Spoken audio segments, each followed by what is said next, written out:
Imagine being stabbed 20 times while tied to a tree by a man in a black hood and a crosshair symbol. Imagine a teenage girl returning home from a day at the park, only to be strangled in her bedroom. Imagine a child kidnapped in broad daylight, her scooter left behind in a parking lot just steps from a popular trail. They went out to enjoy California's stunning natural beauty, the peaceful trails, the serene lakes, the vast rural landscapes. But instead of finding tranquility, they found terror. These are not just isolated incidents. These are 5 of the most terrifying mysteries to ever haunt the California outdoors. One involves a Hollywood legend whose death is still shrouded in mystery. Another is a decades-long killing spree that targeted vulnerable young women in rural Sonoma County. If you love chilling true crime videos like this, hit the like button and tell us where you're watching from in the comments. Don't forget to subscribe to Cold Crime Cases so you don't miss out on future videos. Case 1, the San Jose Horror, Christy Ann Mirack, 1988, solved. Our first case takes us back to 1988, to a quiet neighborhood in San Jose, California, close to a beloved local recreational area. This is the story of Christy Ann Mirack, a bright-eyed 14-year-old girl. Christy was exactly the kind of teenager you'd want in your community, energetic, full of life, and loved by everyone who knew her. The day this tragedy unfolded, she had just returned home from a day spent at the nearby recreational center, probably still buzzing from whatever outdoor activities she'd enjoyed. It was supposed to be a safe, ordinary Tuesday afternoon in November. She was home alone, a typical situation for a lot of teenagers in the late 80s. But something dark was waiting for her. The horror that struck Christy Ann Mirack that day wasn't a random act of violence in some remote location. It was an intimate, unspeakable crime that violated the sanctity of a young girl's home, just steps from the recreational trails she frequented. Crime timeline. Christy's day started normally. She went to her outdoor activity at the recreation center. We know she returned home because her parents were away, and she was preparing for a quiet evening. The crime occurred sometime after she arrived back at the house. What happened next is a timeline of brutality that is difficult to process. An unknown assailant entered the Mirack home. We don't know if Christy let him in or if he broke in. The violence that followed was swift and horrifying. This wasn't a random theft, this was a predatory attack. The crime scene showed a struggle. When Christy's parents came home, they found the unimaginable. Their bright, innocent 14-year-old daughter had been brutally raped and strangled. The sheer violence of the act, committed against a child just returned from a day of recreation, sent shockwaves through the San Jose community. It felt personal, but there were no immediate suspects, no clear motive, and no indication that anyone was watching her. The killer left very little behind, and the case quickly grew cold. Investigation and evidence. The investigation in 1988 hit a wall almost immediately. Police collected evidence, including DNA, but in the era before widespread DNA databases, it meant nothing. They had the killer's profile, but no name. The case became a frustrating, stagnant cold file. For 30 long years, Christy's family lived without answers. The killer was free, walking among them, potentially visiting the same recreational areas where Christy had spent her final day. But then, in 2018, everything changed. San Jose detectives, utilizing new advancements in genetic genealogy, took the cold case DNA and uploaded it to public databases. They didn't just find a match, they found a family tree. This new technology narrowed their search drastically. The DNA profile led them to a man named Raymond Rowe. When investigators obtained a secret DNA sample from Rowe, from a water bottle he discarded, it was a perfect match to the DNA from the 1988 crime scene. Raymond Rowe, who had been living a seemingly normal life for decades, was finally identified as the monster who murdered Christy Ann Mirack. The biggest question in this case for decades was, who was this man, and why did he do this? It wasn't a stranger who lived far away, Rowe lived in the same community. The failure of the investigation for 30 years wasn't due to a lack of effort, but a lack of technology. Before genetic genealogy, Rowe was invisible. The theory shifted from a purely unsolved mystery to a waiting game, where technology finally caught up to a cold-blooded killer. The key error, or rather, the limitation, was simply that the science wasn't ready in 1988. It's a terrifying thought. How many more killers were walking free, just like Raymond Rowe, waiting for a technological breakthrough? Christy Ann Mirack's case is a powerful testament to the persistence of law enforcement and the haunting reality of cold cases. While Rowe was arrested and convicted, bringing a measure of justice to her family after 3 decades, the sheer horror of a young girl being attacked in her own home, so close to the outdoor spaces she loved, remains profoundly disturbing. What do you think about the use of genetic genealogy in cases like this? Should law enforcement be allowed to use public DNA databases to solve these long-standing mysteries? Let us know in the comments. Now, we move on to a case that is perhaps the most infamous, and still unsolved, outdoor attack in California history, the Zodiac Killer's terrifying picnic at Lake Berryessa. Case 2, the Zodiac's Lake Berryessa attack, 1969, unsolved. We travel back to September 27, 1969, to Lake Berryessa in Napa County, a popular destination known for its stunning reservoir and serene picnic spots. This was a place where people went to relax, to escape the urban noise, to find peace in nature. On that tranquil Saturday, 20-year-old Brian Hartnell and his 22-year-old girlfriend, Cecilia Shepard, were enjoying a quiet afternoon picnic on the shore. They were just 2 young students, completely unaware that they were about to become victims of one of the most chilling, theatrical, and unsolved crimes in American history, orchestrated by the man known only as the Zodiac Killer. Crime timeline. The afternoon was idyllic until a figure emerged from the trees. This was not a typical criminal. The assailant was wearing a hooded executioner-style costume, complete with a black bib and a chilling crosshair symbol stitched onto the chest. He also wore sunglasses. This wasn't just a murderer, this was a performer of death. The man approached the couple, produced a gun, and immediately began a terrifying, methodical ritual. He told them he needed their car and money, but his intentions were far more sinister. He carried pre-cut clothesline and ordered Brian to tie up Cecilia.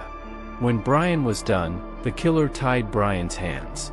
The terror escalated from robbery to a psychological game. The Zodiac was calm, controlled, and chillingly polite as he explained his plan. He then pulled out a large hunting knife. In a horrific display of cold-blooded violence, he plunged the knife into Brian 6 times and Cecilia 10 times.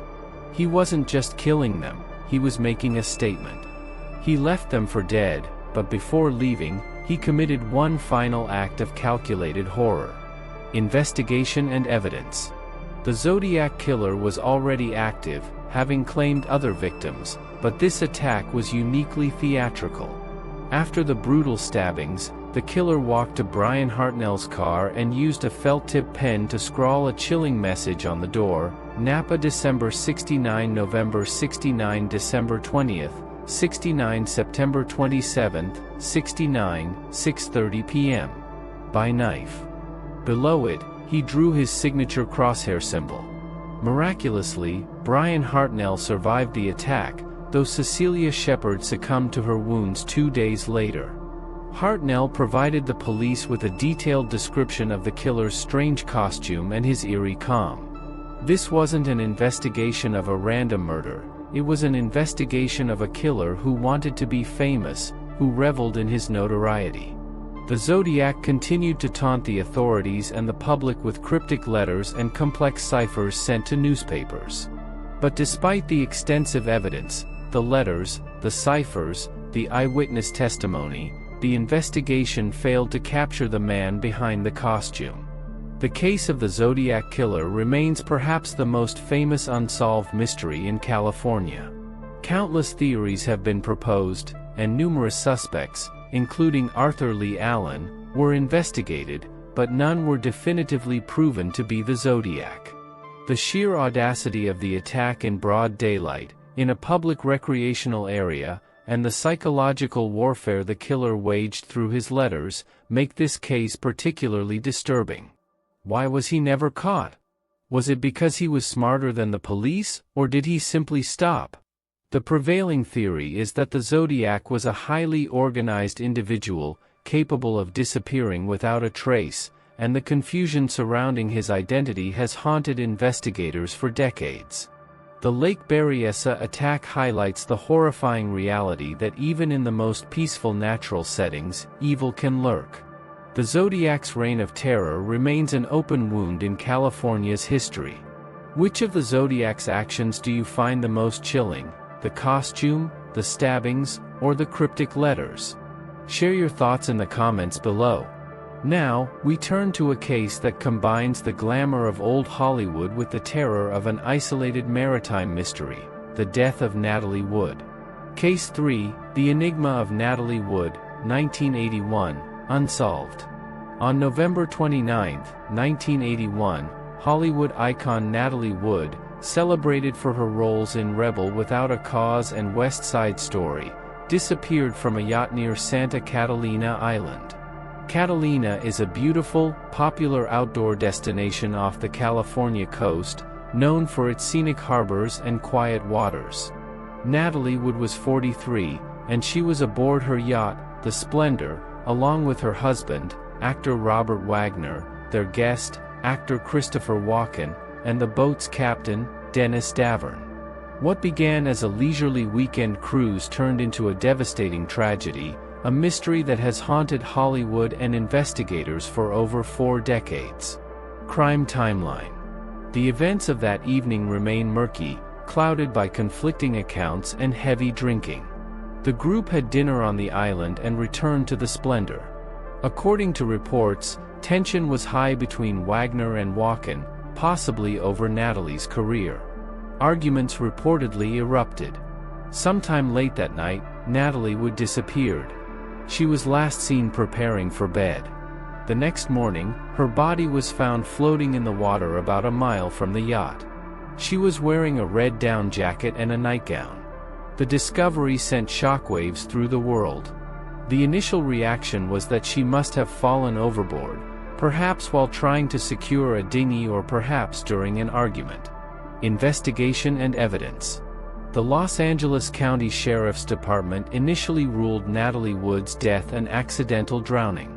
The explanation was that she slipped while attempting to tie up a dinghy, perhaps affected by the alcohol she had consumed. Her blood alcohol level was 0.14%.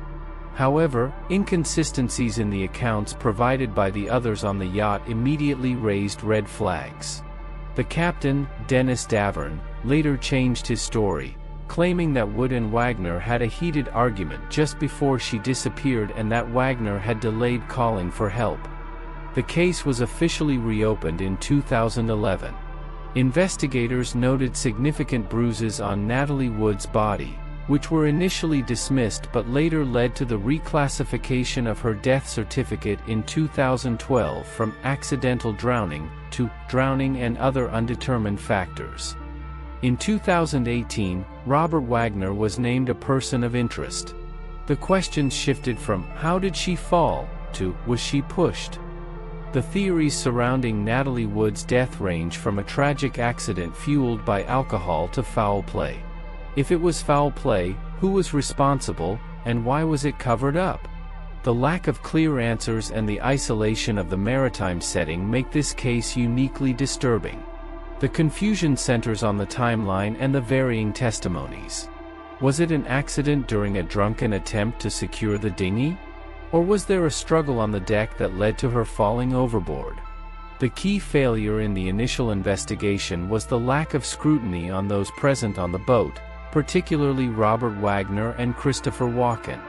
The police initially accepted the explanation of an accidental drowning, which allowed critical time and potential evidence to be lost. Natalie Wood's death remains a chilling, unresolved tragedy.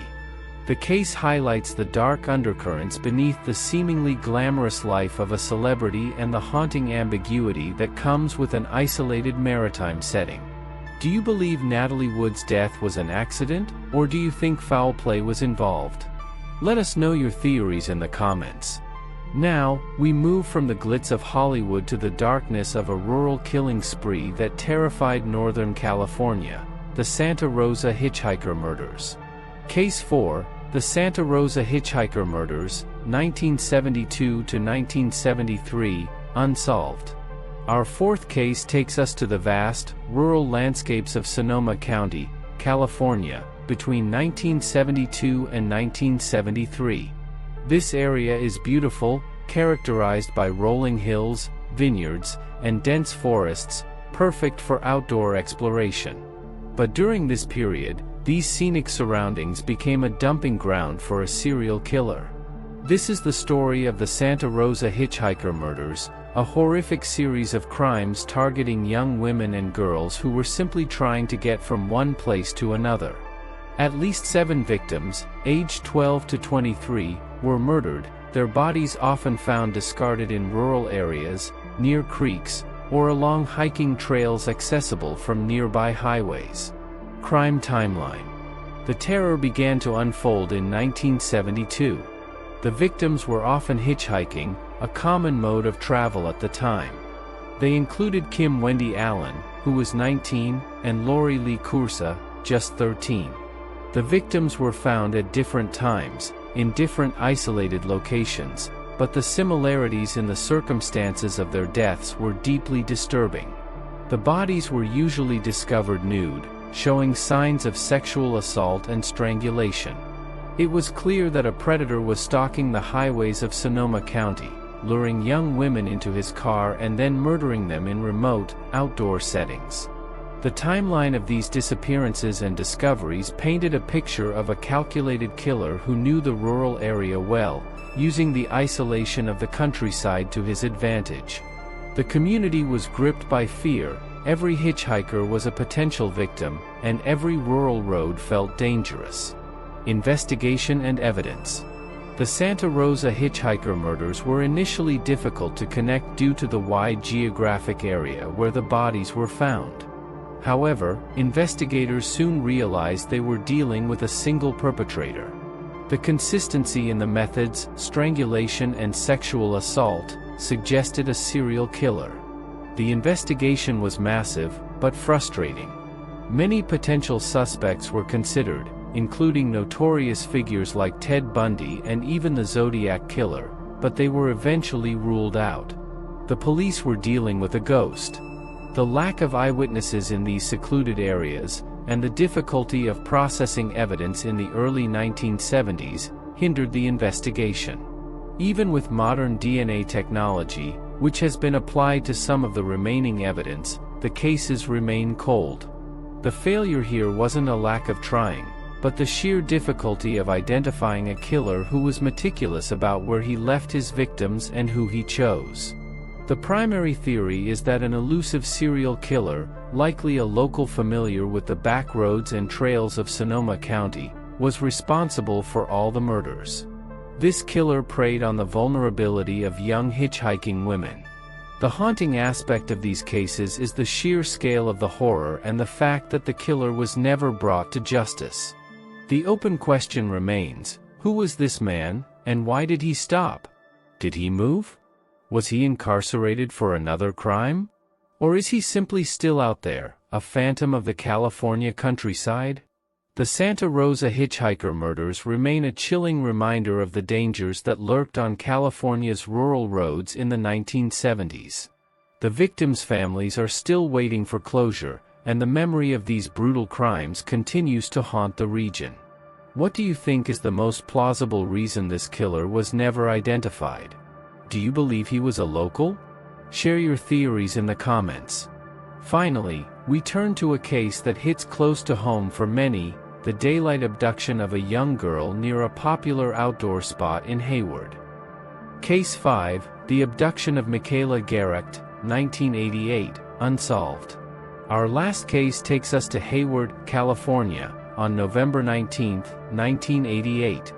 This is the story of Michaela Garecht, a 9-year-old girl who was brutally abducted in a moment that should have been safe.